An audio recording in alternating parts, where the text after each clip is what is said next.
Bonjour à tous.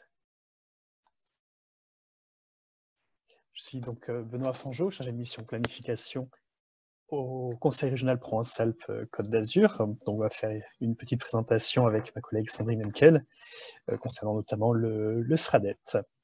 Donc schéma régional d'aménagement, de développement durable et d'égalité de territoire, qui a été approuvé l'année dernière par le préfet de région le 19 octobre 2019. Alors, donc à deux voix, effectivement. La présentation, donc moi-même Benoît Fangeau et ma collègue Sandrine Henkel, qui est chargée de mission au risque naturel et aménagement du territoire au sein du service eau et risques naturels de la région Sud. Donc deux séquences. La première, un cadrage général sur le SRADET, c'est la question de l'eau notamment, et la séquence 2 qui sera animée par Sandrine, qui interviendra donc dans le deuxième temps. Alors derrière hiérarchie des normes, on continue un petit peu cet exercice qui avait été déjà présenté tout à l'heure par Sylvain Daillet. On ne va pas forcément s'attarder trop longtemps là-dessus, mais c'est à nouveau pour montrer aussi le rôle très important que peut avoir le SRADET en interface avec un certain nombre de documents et de programmes et de plans qui ont été nécessaires de prendre en compte dans le cadre de l'élaboration de la stratégie régionale et de l'impact qu'a le SRADET sur divers documents infra, notamment les documents d'urbanisme tels que les SCOT, ou en l'absence de SCOT, les PLU. Donc voilà, c'était à nouveau pour vous présenter rapidement la pyramide des normes, sachant que l'année dernière, si j'ai bien compris, vous aviez eu une présentation beaucoup plus longue du SRADET, donc l'idée c'était simplement vous montrer à nouveau le rôle pivot que pouvait avoir le SRADET dans la hiérarchie des normes, et notamment par rapport aux questions de l'eau, qui doit prendre de manière, sous l'angle de la compatibilité avec l'objectif de qualité et de quantité des eaux définies par le schéma directeur d'aménagement et de gestion des eaux d'une part, et d'autre part, l'objectif et orientation fondamentale du plan de gestion des risques inondations PGRI.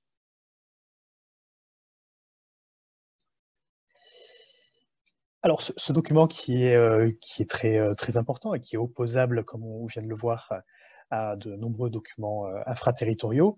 Ce document-là, la région a vraiment voulu accompagner les territoires afin de se l'approprier et aussi de le mettre en œuvre. Donc plusieurs outils sont à disposition et sont désormais à l'œuvre pour faciliter l'intégration. Les instances territoriales de dialogue, qui sont donc des instances que l'on retrouve selon quatre grands espaces. Il y en a quatre donc dans la région.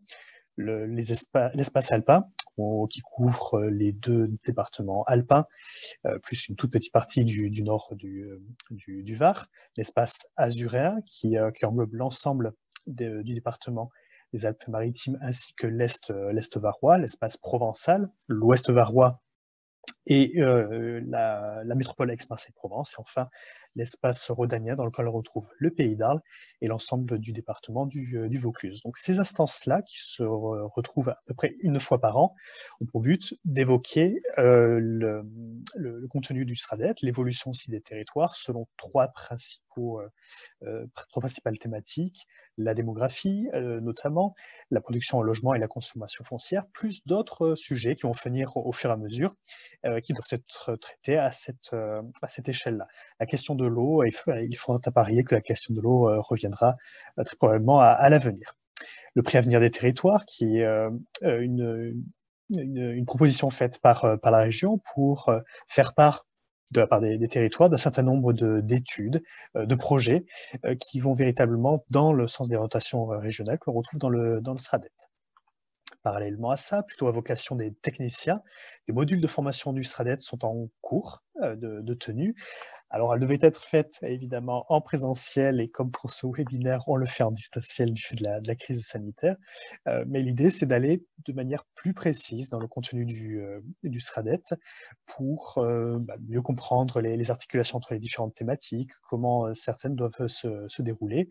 Donc récemment, il y a eu aussi la question de l'eau qui a été abordée. Des ateliers thématiques sont aussi à venir qui, là, vont aller encore plus loin que les modules de formation et qui permettront de traiter là aussi des questions particulièrement pointues que l'on retrouve régulièrement dans les documents d'humanisme et que le SCOT souhaite véritablement mettre en œuvre. Et enfin, des guides d'application du SRADET commencent à apparaître. Donc, en l'occurrence, celui que vous avez à l'écran correspond l'un des deux premiers. Donc, la mise en œuvre du SRADET dans les SCOT, les schémas de cohérence territoriale. Donc, ce document-là, qui vient de paraître il y a à peine un mois, est téléchargeable sur le site internet Connaissance du territoire.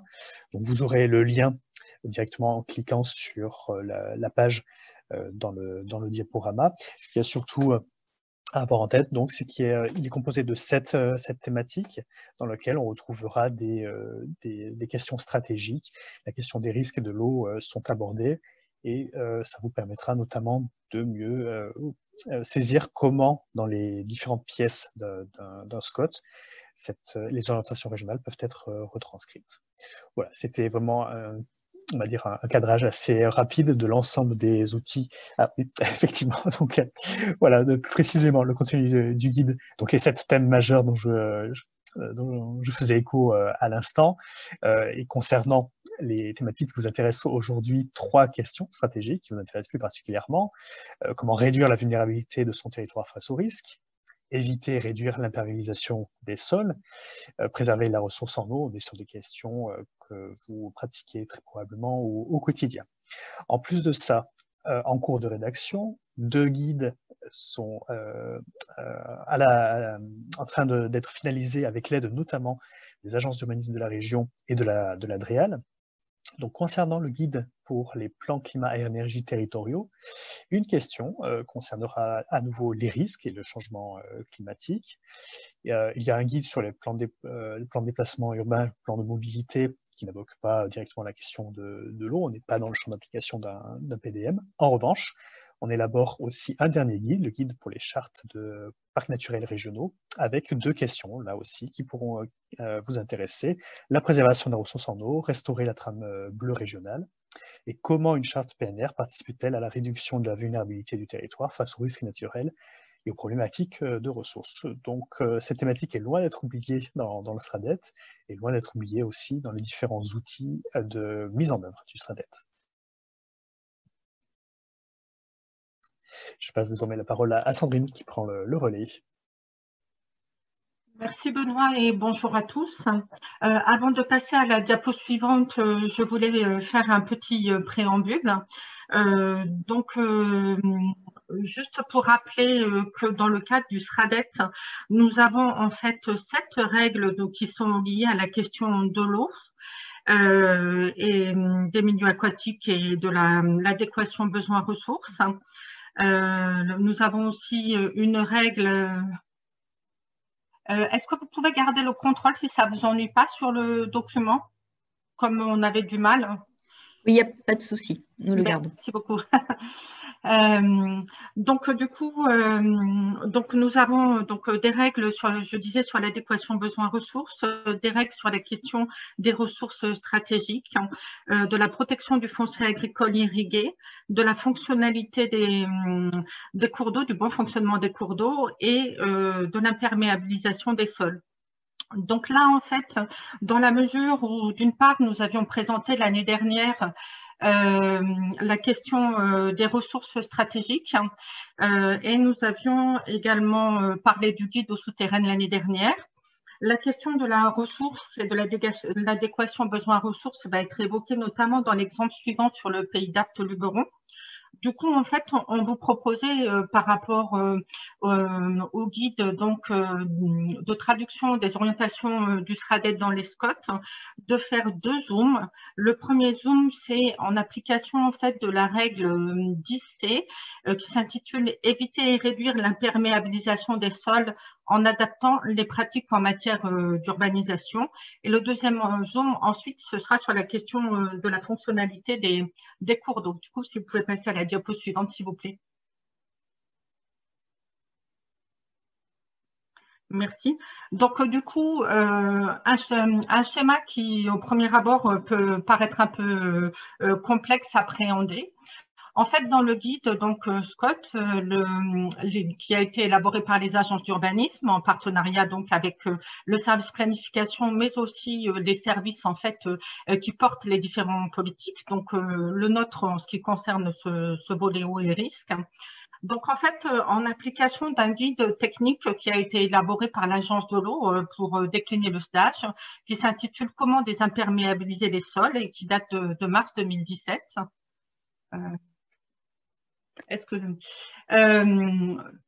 Du coup, donc ce guide permet en fait de mettre en application un schéma qui avait été développé, qui en fait est une comparaison entre d'une part les surfaces qui vont être ouvertes à l'urbanisation, qui donc du coup vont entraîner une imperméabilisation des sols, et le potentiel de désimperméabiliser qui est développé dans le cadre d'un SCOT au regard en fait d'une estimation qui est faite dans le document.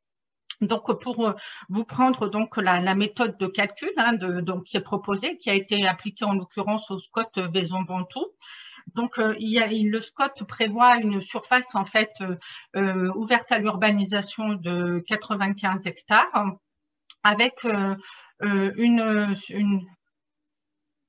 surface imperméabilisée excusez-moi, on m'envoie un message en parallèle. Une surface à imperméabiliser en fait, donc sur lequel on applique donc des coefficients en fait d'imperméabilisation, donc qui est de 0,5 sur les secteurs résidentiels et de 0,7 en l'occurrence sur le secteur économique. Donc c'est l'application dans ce SCOT, et on se retrouve avec une surface imperméabilisée à terme de 52 hectares. Sur cette surface imperméabilisée à terme, on applique un coefficient de modulation. Donc, ce coefficient de modulation qui est estimé donc dans le cadre du document d'orientation et d'objectifs se situe entre général entre 0 et 1. En l'occurrence, donc le SCOT a choisi une moyenne donc de 0,5. Donc, cela nous donne en fait une surface imperméabilisée de 39 hectares. Je vous rappelle que l'objectif visé, si vous pourrez rester sur la diapo précédente, s'il vous plaît. Donc, je vous rappelle que l'objectif visé, en fait, c'est de compenser à hauteur de 150% les nouvelles surfaces imperméabilisées par la désimperméabilisation des surfaces déjà aménagées. Ça, c'est l'objectif visé par le SDAGE et qui a été retranscrit donc par le SRADET. Et là, en fait, donc, il compare donc, les surfaces imperméabilisées de 39 hectares avec les 45 hectares de surface de désimperméabilisation qui sont proposées dans le document. Donc, en fait, on a un ratio donc, de 115%. Alors, on n'est pas encore dans les 150% qui est prescrit par le SDAGE et le SRADET, mais on trouvait que l'exercice qui avait été fait par le SCOT était vraiment très intéressant. Et si on peut passer du coup effectivement à la diapo suivante cette fois-ci, s'il vous plaît. Nous excusons Sandrine, nous avons un petit souci aussi. Oui, apparemment. Passer le diaporama en correspondance avec les... Ouais. Alors, je vous rassure, je ne vais pas tout vous lire, ce n'est pas le but, vous aurez le document. L'idée, c'était juste de vous montrer comment cet exercice et cette schématisation avaient été traduites concrètement dans le document d'orientation et d'objectifs du SCOT Vaison-Ventoux. Donc, en fait, nous allons avoir au moins en l'occurrence, 5 items qui vont derrière développer cette question de la désimperméabilisation. Le premier, c'est celui que vous voyez à l'écran, avec donc la reprise en transcription écrite de cet objectif de ratio de cet objectif en fait de désimperméabilisation de 40 hectares que l'on vient de voir et de ce ratio d'environ 115%, en précisant bien qu'en fait ce n'est pas une simple compensation de surface, mais c'est bien en fait une façon de penser autrement l'aménagement du territoire. Ensuite, le diapo suivante si vous y arrivez. Donc, nous avons en fait cette fois-ci une orientation dans le cadre du SCOT qui vraiment est sur la question de la limitation de l'imperméabilisation nouvelle des SCOT, avec donc des thèmes que l'on retrouve sur beaucoup de territoires, la question de la lutte contre la consommation d'espace, de la densification donc, du tissu urbanisé, le fait qu'on cherche évidemment à alléger la pression sur les terres agricoles, naturelles et forestières, Et puis, il y a tout un travail en général aussi dans les cadres des SCOT sur la question en fait des densités pour éviter de consommer d'espace. Si on peut passer à la diapo suivante, s'il vous plaît. Donc, encore une fois, on retrouve également cette question de l'imperméabilisation des sols. Sur deux items. Le premier, c'est la question des aménagements publics et privés, avec évidemment cette fois-ci des indications en fait pour éviter d'utiliser d'imperméabiliser les sols avec l'utilisation de matériaux perméables, la végétalisation d'espaces publics, la limitation de la taille des voiries, des terre-pleins végétalisés. Et puis aussi, donc, on en a parlé un petit peu plus tôt ce matin, la question de la gestion des eaux pluviales et du ruissellement, avec tout ce qui est en fait non seulement les techniques alternatives aux tout tuyaux, mais également en fait on peut trouver en fait des coefficients dans les documents d'urbanisme pour afficher des zones perméables minimales. Voilà, si vous voulez bien passer à la diapo suivante. Donc tout ça en fait va pouvoir être derrière décliné dans le PLU et éventuellement, pourquoi pas, dans une zone AP. J'avais un deuxième exemple donc à vous montrer qui est sur la question de la trame bleue et des zones humides. Donc là, en fait, le SRADET demande aux collectivités compétentes d'identifier donc les continuités écologiques, comme ça c'est une obligation réglementaire, et de préserver, promouvoir la biodiversité, les fonctionnalités écologiques des milieux. Donc on a un objectif générique qui est donc de décliner la trame verte et bleue régionale, objectif qui se croise d'ailleurs avec d'autres objectifs dans le SRADET sur la biodiversité, le fait de favoriser la nature en ville et qui se traduit en ce qui nous concerne sur donc les cours d'eau et les zones humides par une règle 50C, donc comme vous voyez, restaurer les fonctionnalités des cours d'eau et préserver les zones humides. Si vous voulez bien passer à la diapo suivante. Donc, en fait, donc ça, c'est une partie qui se trouve dans le guide qui vous a été présenté par Benoît. Donc, là, à chaque fois, en fait, ce qui est repris, c'est que l'intention, en fait, régionale et la manière dont les SCOT devront, en fait, s'inscrire dans le cadre des règles du SRADET. Donc là, en l'occurrence, sur cette règle, on demande évidemment une intégration de la trame verte et bleue régionale. On demande à ce que cette trame verte et bleue soit décomposée en plusieurs sous-trames et qu'il y ait une cohérence donc entre les trames vertes et bleues qui sont élaborées sur les territoires des SCOT voisins. Très important parce qu'évidemment, une trame verte et bleue, ça ne s'arrête jamais aux limites administratives.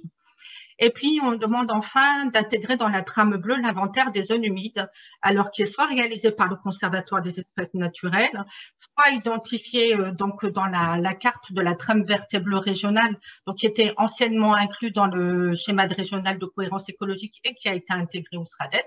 Et puis, bien évidemment, ce qui peut être inscrit dans les listes 1 et 2 du stage ou alors dans les sages. Si vous pouvez passer au diapo suivant, s'il vous plaît. Donc, dans le cadre du guide SCOT réalisé par les agences, il y a deux exemples qui ont été pris. Alors, en fait, la trame verte et bleue étant quand même quelque chose qui, en général, est plutôt assez bien traduit dans les documents de SCOT. Les agences se sont employées à essayer, dans le cadre de gauche que vous voyez, à résumer en fait les idées que l'on peut trouver sur la question de la préservation des zones humides et des traductions dans les SCOT. Et donc là, on voit notamment la question des espaces tampons inconstructibles, la question, on en a parlé tout à l'heure, de ne pas urbaniser évidemment les zones de divagation des cours d'eau, la question de l'identification et de la préservation des canaux d'irrigation, qu'ils soient permanents ou temporaires, et puis la question, bien évidemment, d'imposer la préservation ou la reconstitution de la ripisylve si jamais il y a quelque chose venait l'impacter. Donc ça, c'est une synthèse. Après, ils ont donné un exemple qui n'est pas un exemple de Provence-Alpes-Côte d'Azur, c'est le SCOT du Grand Oasis, qui en fait, cet exemple a été mis parce que justement, le SCOT a souhaité valoriser le cours d'eau comme un élément donc, de l'identité urbaine, avec la volonté donc, autour de ce cours d'eau de promouvoir des circulations douces, d'en faire un lieu structurant et un lieu d'animation urbaine, et d'aménager donc des zones d'expansion de crues, et également toujours en lien avec donc ces circulations douces, dans faciliter le franchissement par des ponts ou des passerelles. Si vous pouvez passer à la diapo suivante. Alors, en complément de ce qui a été fait dans le guide et en application un petit peu de la synthèse qui a été proposée par les agences d'urbanisme, je voulais juste vous donner donc quelques illustrations de ce qui a été fait par le SCOT Provence Verte. Donc nous avons en fait des orientations donc particulières qui ont été faites sur le maintien des fonctionnalités de la trame bleue. Donc il y a vraiment une orientation à part, ce n'est pas globalisé dans la trame verte et bleue. Donc premièrement, on a des orientations donc sur les cours d'eau, avec donc la question des espaces de bon fonctionnement de la rivière. Donc là, c'est vrai qu'en application notamment du guide du stage que nous a présenté tout à l'heure Franck Zoulalian. Le fait que donc les PLU pourront donc traduire en fait la préservation de ces berges et des ripisylves, avec la question des couloirs non bâtis, d'éviter évidemment toute activité polluante, de maintenir la ripisylve, et puis donc les zones énerbées et boisées aux abords des cours d'eau. Donc, autre indication donc, dans ce document, le fait que pour toutes les zones destinées à une urbanisation future, qu'il faudra respecter un recul significatif vis-à-vis du haut du berge des cours d'eau, donc à minima de 10 mètres pour éviter de venir impacter le milieu. Et on retrouve donc ce qui s'est fait aussi sur le SCOT du Grand Oasis, la valorisation du cours d'eau. Et si vous voulez bien passer à la diapo suivante. Il m'en reste deux, il m'en reste une seule, excusez-moi, je vous rassure. Donc, ce qui me paraissait intéressant au niveau de ce territoire, c'est qu'ils ont fait en fait un zoom spécifique donc, sur les zones humides. Ce n'est pas toujours le cas dans les SCOT, même si la question est abordée, c'est obligatoire, mais ce n'est pas forcément un zoom spécifique. Et là, bon, sur le territoire du Var, ils ont l'inventaire départemental. Donc, effectivement, ils demandent à ce qu'on identifie, on localise les zones humides et en disant que toute destruction donc, d'une zone humide devra faire l'objet, évidemment, de mesures compensatoires qui soient au moins égales à 200% de la surface perdue ou altérée. Ensuite, le SCOT demande à ce que les communes, donc les PLU, identifient des espaces de fonctionnalité des zones humides. Et enfin, encourage donc les démarches de gouvernance ou alors de travaux en commun, de contractualisation, donc tels que les stages et les contrats de rivière. Et puis donc, on retrouve les items préservation des zones humides, restauration de la fonctionnalité des cours d'eau, aménagement des berges et donc les installations spécifiques au niveau des seuils. Alors cette fois-ci, on aborde la question en fait de la faune aquatique, donc la facilité, le déplacement de la faune aquatique. Donc, par rapport à tout ça, ce sont des exemples, bien évidemment. Il peut y avoir d'autres traductions dans le cadre des SCOT, mais ça nous paraissait intéressant de vous montrer un petit peu comment ça avait été traduit à la fois dans le guide et quelle était l'application qu'on pouvait avoir sur certains territoires. Donc, par la suite, en fait, on va faire le même travail donc, de déclinaison des règles du SRADET, cette fois-ci dans les PLU et PLUI. Donc, c'est un travail qui est à venir avec les agences d'urbanisme en 2021, sachant que donc, ça concerne l'ensemble des règles du SRADET, mais que nous avons demandé un zoom spécifique sur les règles eau et risque, et que en fait, donc ce travail-là que nous demandons, nous souhaitons le partager dans le cadre en fait de deux commissions. Tout d'abord, la commission aménagement de l'Agora, où on créera très probablement des groupes de travail, et d'autre part, la commission inondation du comité des risques pour tout ce qui est règles liées à l'imperméabilisation. Et enfin, dernier point, nous sommes, nous aussi, comme la DDT, personnes publiques associées donc, à l'élaboration des documents d'urbanisme. Donc, c'est vrai qu'à chaque fois, on regarde donc, la déclinaison des orientations du SRADET dans les SCOT et qu'on incite souvent les territoires, que ce soit les SCOT ou les PLU, à associer en fait les gestionnaires des milieux aquatiques à l'élaboration des documents d'urbanisme. Et j'en terminerai par là.